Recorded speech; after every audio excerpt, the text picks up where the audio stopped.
warahmatullahi wabarakatuh. Waalaikumsalam warahmatullahi wabarakatuh. Wassalatu wassalamu ala asyrofil anbiya'i wal mursalin wa ala alihi wa sahbihi ajmain. Amma ba'du. Jamaah salat Isya dan Tarawih yang dirahmati Allah Subhanahu wa taala. Alhamdulillah kita bersyukur kepada Allah Subhanahu wa taala karena sampai dengan detik ini di pertengahan bulan Ramadan kita masih diberi kesehatan guna melangkahkan kaki kita hadir di masjid ini dilaksanakan sholat Isya dan Tarawih secara berjamaah. Salam serta salawat tetap kita curahkan kepada junjungan Nabi kita Muhammad SAW, Nabi akhir zaman, Nabi yang membawa kita dari alam yang gelap menuju alam yang terang seperti kita rasakan pada malam hari ini. Nabi beserta para sahabat, para ulama, para tabi'in yang telah begitu besar sumbangsihnya terhadap agama Islam ini sampai dengan yaumil akhir nanti. Jemaah salat Isya dan Tarawih yang dirahmati Allah Subhanahu wa taala, tidak bosan-bosannya kita selalu saling mengingatkan dalam hal perkara agama. Pada malam hari ini saya akan menyampaikan materi terkait dengan hal-hal yang dapat merusak hati atau perbuatan kita sehari-hari. Tentu tanpa kita sadari bahwa meskipun di dalam bulan Ramadan ini masih juga ada yang tidak melaksanakan sholat tarawih secara berjamaah di masjid, sholat wajib, dan bahkan juga ada yang tidak berpuasa. Banyak sekali kita temukan di lingkungan yang tidak melaksanakan Ramadan, puasa, sholat lain, dan lain sebagainya. Untuk yang membuat ini, yang pertama yaitu berteman dengan kebanyakan kalangan. Yang dimaksud sini adalah di lingkungan kita, apabila kita berteman dengan orang yang beribadah, orang yang rajin sholat, maka dengan sendirinya kita akan ikut beribadah karena kita merasa malu. Tetangga kita rajin sholat, sering ke masjid, berpuasa, sementara kita tidak berpuasa. Tapi ketika kita berteman dengan orang yang sembunyi, yang pemabuk, penjudi dan lain sebagainya, atau lingkungan kita ada lingkungan yang maksiat, maka perilaku kita akan seperti itu juga. Kita lihat tetangga kita tidak ke masjid, tetangga kita main budi, kita juga main budi.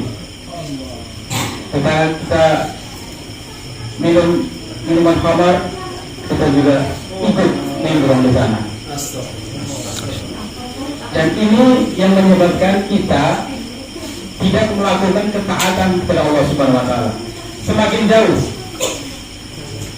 apalagi masalah lupa semua ini. Di masjid saja saya yakin bahkan setahun sekali itu kami Idul Fitri, setahun 2 kali, dan Idul Adha. Dan itu banyak kita ketemu di lingkungan kita. Dalam sebuah hadis Nabi mengatakan seperti ini, seseorang itu tergantung din agama temannya. Apabila temannya agamanya bagus atau perilakunya bagus, maka dia juga ikut menjadi orang yang bagus juga. Tapi ketika temannya rusak, maka dia juga ikut rusak. Itu hadis riwayat Ahmad.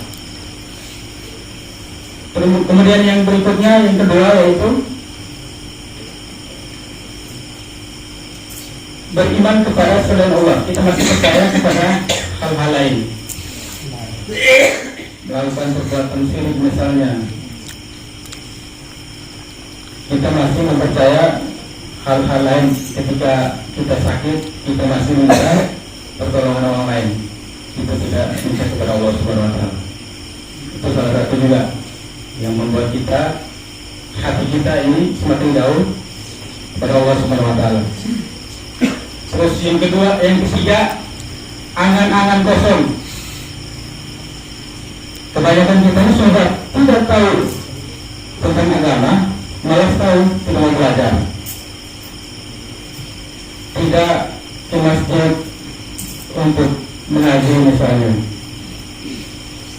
tidak ikut gabung di majelis-majelis taklim, maka kita akan seperti itu. Tidak pernah ada perubahan pada diri kita. Sudah bodoh, tambah bodoh lagi. Karena kita tidak mau belajar, tidak mau cari tahu. Akhirnya apa? Ketika orang sholat, dia tidak tahu dia membaca apa, tata cara sholatnya seperti apa, bacaan-bacaan seperti apa, dia tidak tahu. Makanya sampai tua tidak pernah melaksanakan sholat. Mungkin sholatnya yang saya bilang tadi, dalam 1 tahun 2 kali dia sholat itu Fitri dan Idul Adha. Tapi bacaan-bacaan lain saya tidak tahu. Terus yang keempat, yang dapat merusak hati yaitu makanan. Karena makanan dibagi lagi. Makanan yang menjadi hak milik Allah, seperti bangkai hewan, makan yang tidak disembelih dengan menyebut nama Allah Subhanahu wa Ta'ala, itu juga mempengaruhi, karena itu mengalir di dalam kita punya darah.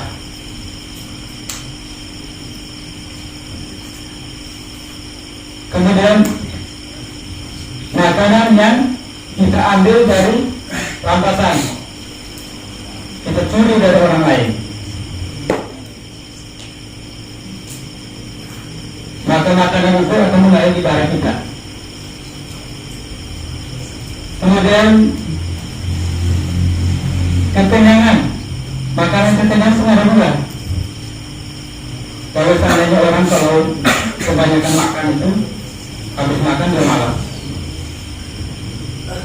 dia menguap. Makanan yang halal tetapi diharam, karena kebanyakan makan.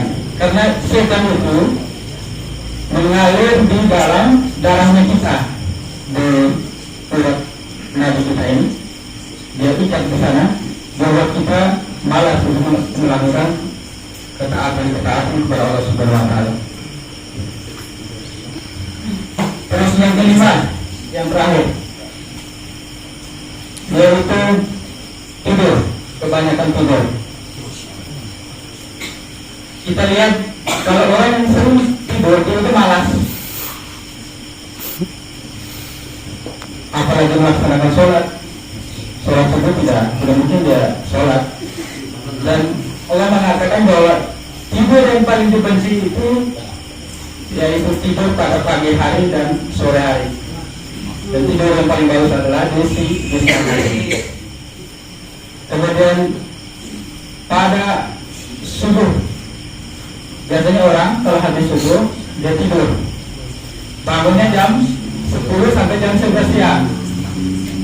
Ini kalau seandainya dia lakukan terus menerus, maka akan menghambat dirinya pribadi untuk mencari rezeki. Karena Allah sudah menyediakan rezeki di muka bumi ini. Disuruh kita sholat subuh, selesai sholat subuh, kita menyebar di muka bumi ini untuk mencari rezeki yang telah Allah sediakan. Saya pikir itu saja yang saya sampaikan.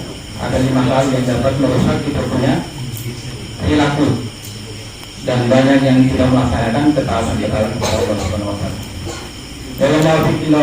Wassalamualaikum warahmatullahi wabarakatuh. Waalaikumsalam warahmatullahi wabarakatuh.